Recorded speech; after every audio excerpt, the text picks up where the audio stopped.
আমরা কি করব, আমরা কিন্তু খুব সুস্পষ্টভাবে বলে আসছি যে আমরা ডিসেম্বরে নির্বাচন চাই, কারণ বর্তমান সরকার একটিও কোনো গ্রহণযোগ্য অথবা উল্লেখযোগ্য অথবা কোনো গুরুত্বপূর্ণ কারণ দেখাতে পারে নাই কেন এটা ডিসেম্বর পার হয়ে জানুয়ারিতে যেতে হবে নির্বাচনে। যেহেতু আমরা স্যাটিসফাইড না এবং আমাদের সাথে প্রায় 50টির মতো নিবন্ধিত এবং অনিবন্ধিত রাজনৈতিক দল, বেশিরভাগ রাজনৈতিক দলই বলে এসেছে তারা ডিসেম্বর মাসে নির্বাচন চায়। আর আমি মনে করি বান্ডেল থাকলে প্রতি সেনমানিতে টাকা বাঁচবে। বিকাশ সেনমানি বান্ডেল কিনে জিতুন প্রতি লেনদেনে। নির্বাচন যারা করবে বা ইতিমধ্যে করেছে তাদের মতামতটাকেই প্রাধান্য দেওয়া উচিত, কারণ আমরা আসলে প্রক্রিয়াটা সম্পর্কে আমাদের ধারণা রয়েছে। এখানে একটা সময় লাগে, ক্যাম্পেইন পিরিয়ড থাকে, জনগণের কাছে যেতে হয়, তো সেই কারণে ডিসেম্বর মাসটাকেই সুইটেবল মনে করা হয়। এখন যারা নির্বাচন করেনি ইতিপূর্বে একটা অন্তর্বর্তীকালীন সময়ের জন্য রাষ্ট্র পরিচালনার দায়িত্ব নিয়েছে, তারা যদি এখন নির্বাচনটাকে ডিক্টেট করে ওভার দ্য স্টেক হোল্ডার যারা নির্বাচন করবে, তাহলে পরে সেটা দুঃখজনক, সেটা গ্রহণযোগ্য হবে না এবং জনগণ এই অবশ্যই প্রশ্ন তুলবে যে কেন এটি এপ্রিলে, কেন ডিসেম্বরে। আচ্ছা, একটা কথা, কাউকে প্রচার কিংবা অপপ্রচার যাই বলুন, আপনি নিজেও বলেছেন যে কাগজে আপনি ভাবে মেয়র রেখেছে, আপনি নিজেও বলেছেন এটা নিয়ে কি বলবেন? একটা সম্পূর্ণ অপপ্রচার করা হয়েছে। আমি বলেছি কাগজে কলমে প্রশাসক রয়েছে, যার কারণে তিনি এসেছেন, পরিদর্শন করেছেন, বক্তব্য রেখেছেন, তিনি একজন সরকারি কর্মকর্তা, তার দায়িত্ব তিনি পালন করেছেন। এটাকে কোনো একটি সংবাদ মাধ্যম এভাবে লিখেছে যে আমি বলেছি আমি কাগজে কলমে, আমি অবশ্যই কাগজে কলমে, আমি জনগণের ভোটে নির্বাচিত, সর্বোচ্চ আদালতের রায় নিষ্পত্তি হওয়া যে সিদ্ধান্ত তার উপর ভিত্তি করে এবং আমার সাথে ঢাকার ভোটাররা, জনগণরা রয়েছে কিনা সেটি আপনি বিবেচনায় নেবেন, সবচেয়ে বেশি সেটাকে বিবেচনায় নিতে হবে। আমি বিশ্বাস করি এখন পর্যন্ত অনেক ঝড় বৃষ্টি ওয়েদারকে উপেক্ষা করেও ঢাকার যারা ভোটাররা তারা আমার উপর আস্থা রেখেছেন। আমিও তাদেরকে বলতে চাই যে আপনারা ভুলে যাবেন না, এটা ক্ষমতার জন্য লড়াই না, এটা আমার মেয়রের চেয়ারের জন্য লড়াই।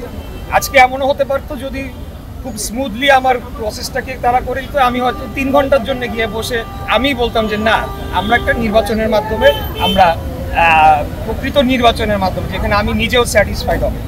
সেই বিষয়ে যখন তারা টাল বাহানা শুরু করলো, তখন আস্তে আস্তে তাদের ভিন্ন উদ্দেশ্যগুলো জাতির কাছে প্রকাশিত হতে লাগলো। সেটি আমি মনে করেছি যে জাতিকে জানানোর প্রয়োজন রয়েছে এবং আমরা এই আন্দোলনটা করছি।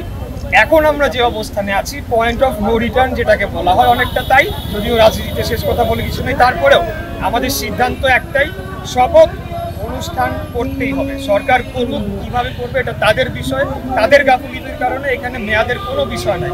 সমস্ত কিছু আমাদের শুরু থেকেই ঠিক ছিল, আমরা আইনানুগভাবে কাজ করেছি এবং বর্তমান নির্বাচন কমিশন যদি এটাকে ঠিকমতো সুরাহা করতে পারতো তাহলে মানুষের মনে কনফিডেন্স আসতো। এখন আমরা কিভাবে জানবো যে আগামী জাতীয় নির্বাচনে কিছু প্রার্থীদেরকে ফেভার করা হবে না বা কিছু প্রার্থীদেরকে বিজয়ী ঘোষণা করা হবে না? এখানে অন্য একটি রাজনৈতিক দলের যারা সরকারে রয়েছে উপদেষ্টারা ফোন করে সেই চাপ প্রয়োগ করবে না, সেটা আমরা কিভাবে বলবো? সেটা তো আমরা বলতে পারি। আপনি একটি কথা বলেছিলেন যে সিটি কর্পোরেশনকে নিয়ে যে এটি একটি ভিন্ন পরিকল্পনা রয়েছে, এই যে নির্বাচন আপনার লক্ষ্য করলাম যে পিছালো, মানে ডিসেম্বরে বিএনপি চেয়েছিল কিন্তু নির্বাচন চলে গেল এপ্রিলে, এবং আপনার মেয়রের শপথ গ্রহণ বাধা বা বিভিন্ন প্রক্রিয়া জটিলতা, এগুলো কি সেটারই অংশ মনে করেন কিনা? অবশ্যই, এবং তা তো বটেই। সবশেষে আমি বাংলাদেশ জাতীয়তাবাদী দলের আমি ধানের শীষ মার্কা নিয়ে নির্বাচন করেছিলাম, সেটাই হলো তাদের হলো ক্ষোভ। আর অবশ্যই এটার সাথে যোগসূত্র রয়েছে। আমরা কিন্তু আরও বহু আগে থেকে বলে আসছি, এমনকি 5ই আগস্টের পরে বিএনপি মহাসমাবেশ করে বলেছিল 3 মাসের মধ্যে নির্বাচন দেওয়া সম্ভব, কারণ অতীতে আমরা এটা হতে দেখেছি। এখন আমরা যে কথাগুলো বলতে চাই, অপ্রিয় কথা, যেগুলো হয়তো জনগণ এখনো দেখছে না, কিন্তু আমরা খুব স্পষ্টতই দেখতে পাচ্ছি যে বাংলাদেশকে গণতান্ত্রিক ধারা থেকে সরিয়ে নিয়ে ভিন্ন কোনো পথে দীর্ঘমেয়াদে নিয়ে যাওয়া যায় কিনা সেই একটা চেষ্টা রয়েছে। এটা আমি কারো একক ব্যক্তির উপরে আমি আঙুল তুলব না, তবে একটা গোষ্ঠী এই বিষয়ে কাজ করছে।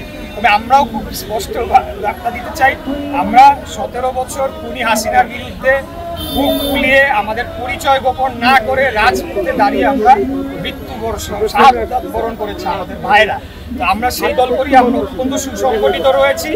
যে কোনো পরিস্থিতিতে 6 ঘন্টার নোটিশে, 12 ঘন্টার নোটিশে, 24 ঘন্টার নোটিশে আমাদের দলের লিডারশিপ যে নির্দেশনা দিবেন সেটি বাস্তবায়ন করার জন্য আমরা প্রস্তুত আছি। প্রধান উপদেষ্টা বাম গণতান্ত্রিক রাজনৈতিক জোটকে প্রতিহত করার ঘোষণা দিয়েছেন। রাজনৈতিক দলের নাম বলেনি, বলছে যারা এটার বিরোধিতা করবে তাদের প্রতিহত করার কথা।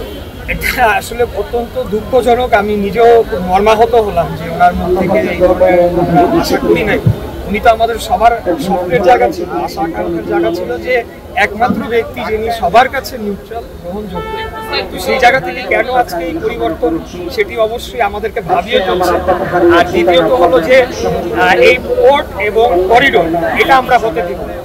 এখন কাকে প্রতিহত করবে, কাকে দিয়ে করবে, সেটা তাদের ব্যাপার, সরকারের ব্যাপার। বাংলাদেশের মালিক জনগণ। আমরা এই দেশে থাকবো, আমরা বিদেশে গিয়ে বসবাস সেটেল করব না। আমার অন্য দেশের পাসপোর্ট নাই, কিন্তু এই বর্তমান উপদেষ্টা পরিষদের কতজন প্রকৃতপক্ষে বাংলাদেশে অবস্থান করেছে সেটা নিয়ে প্রশ্ন রয়েছে। অতএব এই অনেকটা বলা যেতে পারে যে ভাড়া করে আনা বিদেশি সরকার এসে পোর্ট নির্ধারণ করবে, করিডোর নির্ধারণ করবে, আমাদের ভবিষ্যৎ নির্ধারণ করবে, যেভাবে চাবে তাদের প্রভুদের কে খুশি করবে। সেই রাজনীতির দিন তো 5ই আগস্টই ছাত্র জনতার গণ অভ্যুত্থানের মাধ্যমে সেটাকে। এখন স্লোগান একটাই, সবার আগে বাংলাদেশ। আমরা বাংলাদেশের স্বার্থে যেটা হবে, বাংলাদেশের স্বার্থে যদি মনে হয় করিডোরটা প্রয়োজন বা বাংলাদেশের জন্য ভালো হবে, সেটা হবে, কিন্তু সেটা নিতে হবে পার্লামেন্টে আলাপ আলোচনার ভিত্তিতে, নির্বাচিত সংসদ সদস্যদের আলোচনার ভিত্তিতে। এইভাবে করলে হবে না। তো ওনারা মানে কিসের আশায়, কোন শক্তিতে করছেন এটা আমি জানি না। তবে আমরা আগেও বলেছি, এটা ক্ষমতায় যাওয়ার লড়াই আমাদের জন্য কোনোদিনও ছিল না। আমরা কোনোদিন কম্প্রোমাইজ করি নাই। আমাদের নেত্রী বেগম খালেদা জিয়া ভারতের সাথে কম্প্রোমাইজ করে নাই, বিধায় তো ওনাকে এই নির্যাতন সহ্য করতে হচ্ছে। তো আজকে কিন্তু দেখবেন যে কেউ কেউ আমাদেরকেই বলার বা আমাদের কোনো সিনিয়র নেতাদেরকে উপরে প্রশ্নবিদ্ধ করার চেষ্টা করছে। আসলে বাংলাদেশের পক্ষে যদি সর্ববৃহৎ রাজনৈতিক দল থাকে সেটা বিএনপি, এটা প্রতিষ্ঠিত সত্য। ছোটখাটো আমাদের ত্রুটি বিচ্যুতি থাকতে পারে, সেটা যখন আমরা সরকারে আসবো তখন আপনারা কঠোর সমালোচনা করবেন যে কেন এই ত্রুটি।